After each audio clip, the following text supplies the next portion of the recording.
Come da può capire chi te va bene, se tu la parla miezza americano, quando si fa l'amore sotto la luna, come te viene in capo di I love you, papà l'americano.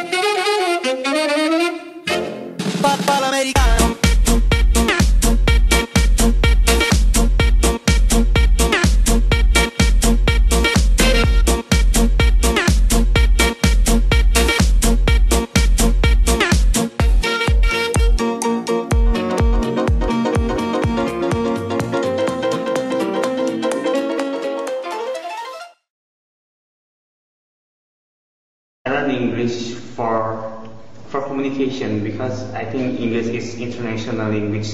So if you have learned English, you can get work or anything. It's better job, better salary, I think. When I was a child, I don't know why I learned English.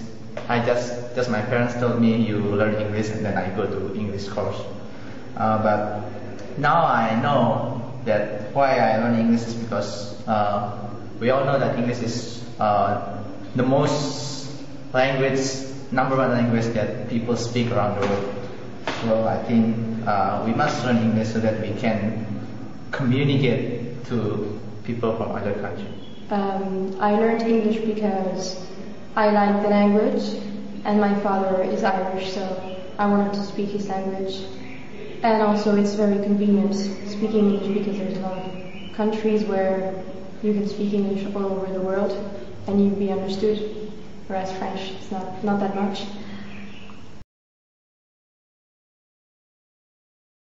Most people nowadays are passionate about learning English. I think it's a good thing because English is one of the most common languages in the world, so it's a good way to bridge all the gaps of the world and for people to get together and learn about each other. Most people, I think, are passionate to learn English these days because they know it's a universal language. It's a language that you can use to communicate to other people as an intermediary language.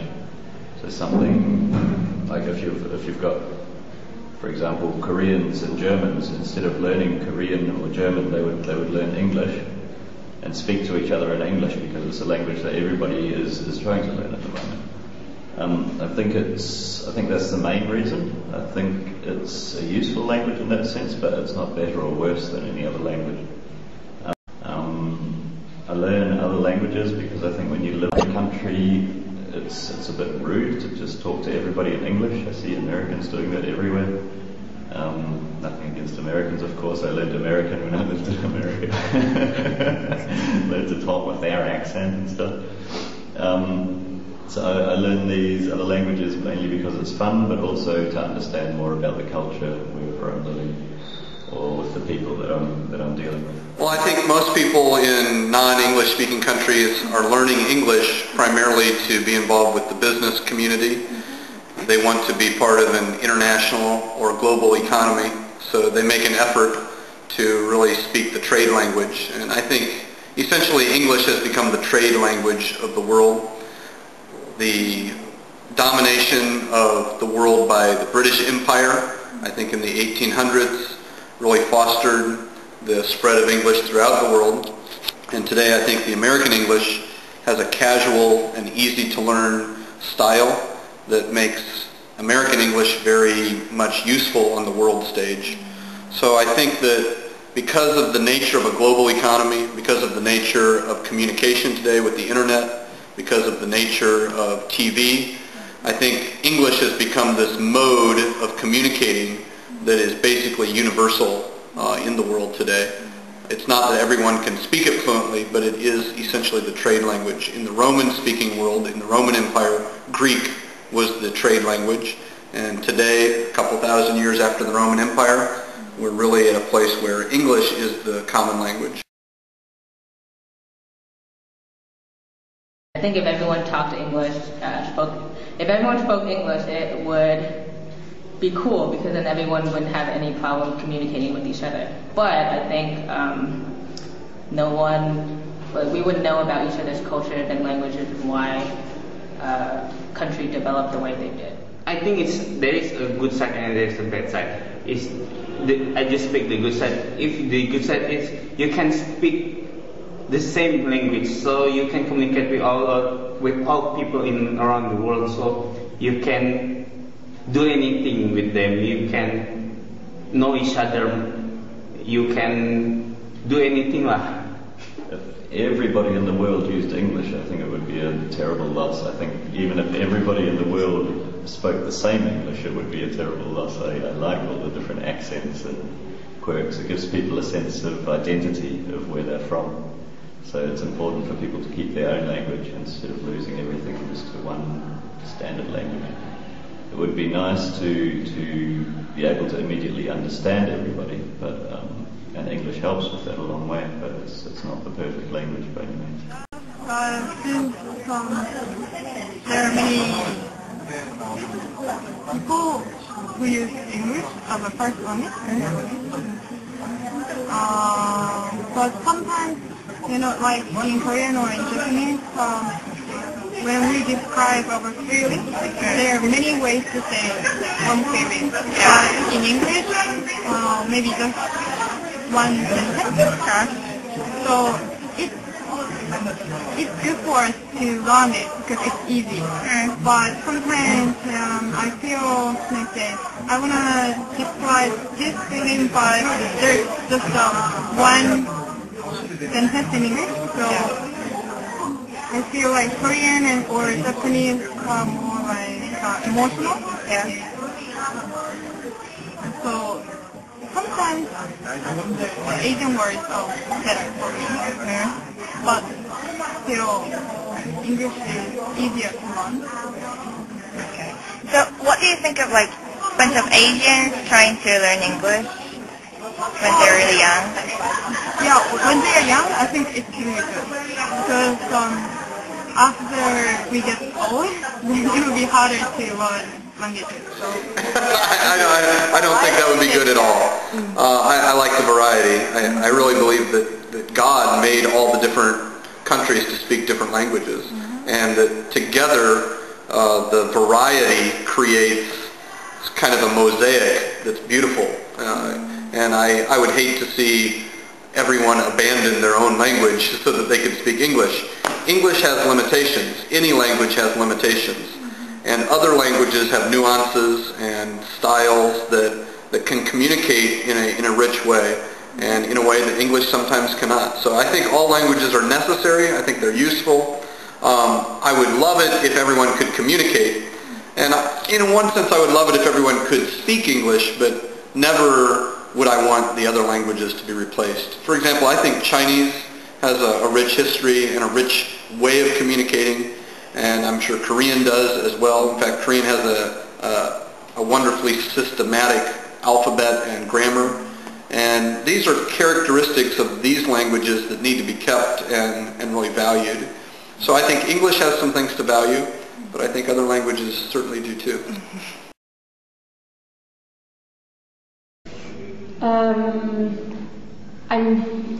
I'm not sure, but if a Korean person who doesn't speak very good English speaks English, and a Chinese person who doesn't speak very good English and speaks English, I would straight away notice who is Korean and who's Chinese or who is Japanese. I cannot describe it exactly, but yeah, there is an accent for those who are not very fluent. I think they have it started with T sound. Yeah. So when again when they say thank you, it's like thank you. It sounds cute. but yeah, it's different. As soon as I hear that, I can see Korean. Yeah. and they have kind of intonation, different intonation, like Korean. Even when they speak English, they speak as if they are speaking Korean. Yeah. So, for example, I heard my friend say, I think, but the last part, they do like this, like, I think you. After I started studying Korean, then I understood like why they speak like this. Yeah. So I feel like I kind of cute, but before I studied this, Yeah. when I was studying only English, then I was thinking like, why Koreans cannot speak like this? Why they cannot really still use the intonation, weird intonation at the end. The Korean style of speaking English, to me, sounds a little bit harsh. I think the Korean style of speaking does not have a lot of tonal accents to it, and it has a very stable, consistent tone. And Korean speakers carry that steady tone into English, but English doesn't work that way. And so when Koreans speak English and they just keep a flat tone, it sounds a little tough. It sounds a little strong. And so it becomes a little bit of a barrier, I think, that for Korean speakers to overcome. It's very important to get the accents and the rhythm of English, because Koreans naturally don't do that. And so Americans at least hear Koreans speak and they think the Koreans are being a little bit forceful. And I think it's important for Koreans to be able to adjust to the sound. Just like it's important for Americans who learn Korean to somehow smooth out the sound. I have a really difficult time when I speak Korean because I want to go up and down, but the Koreans want me to maintain a real smoothness, and that's hard for me to adjust to. So I think it's the opposite problem for Koreans learning English.